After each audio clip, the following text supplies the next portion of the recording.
Let's make some festive holiday candles. Hey everybody, it's Colette with Blessings Craft Therapy, if you didn't know, and if you did, thanks so much for coming back. All right, so I have some cardstock, and then I'm going to use some tissue paper. I cut down my tissue paper so that I can cover my cardstock. I use a lot of tape, but you want to make sure that you're going to adhere that to the tissue paper to the cardstock so that none of it gets pulled up when you put it through your printer, because that's what we're going to do next. So see how I'm just folding over the edges and I'm putting tape on it. Is there an easier way to do it? Probably. I just didn't have time to figure it out. But then I printed these graphics that I made in Canva, and then I just cut the cardstock and the tissue paper, and it comes right off. And look at, I did 3 different designs. Now I have these candles. I got them from Dollar General, and one of them I got from Dollar Tree. Look at how fun this is, though.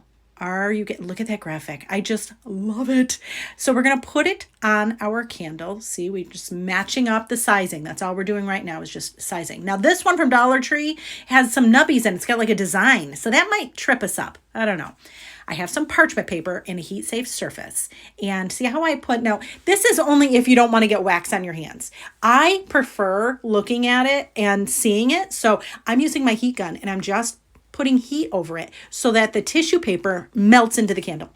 How fun, right? And then I'm just kind of rolling it back and forth just to make sure that it really gets in there. Again, I prefer doing it without the parchment paper, but if you don't like that sensation of wax on your hands, or if you want to protect your surface, which is a really good idea, then I would use parchment paper. And you see how my craft room is wicked cold today. So you can see though that it melts and then it dries really fast because obviously it's cold. But anyway, see how I'm just going to roll it just to make sure that it adheres. And I just keep doing that until I feel like it's fully in the wax.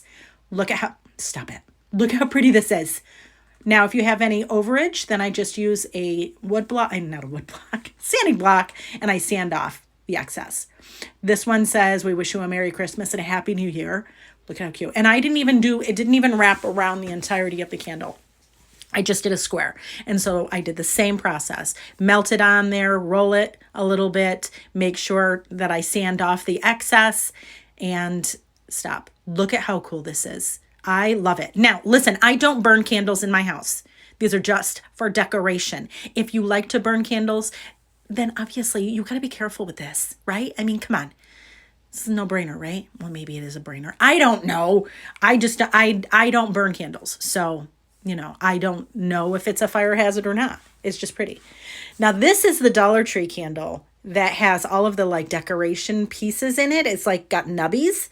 So see how it kind of made it a little bit wonky, but it's still pretty. It's still pretty. I still like it. It's still usable. But just keep that in mind. If you get some candles and they have any decoration on it, yeah.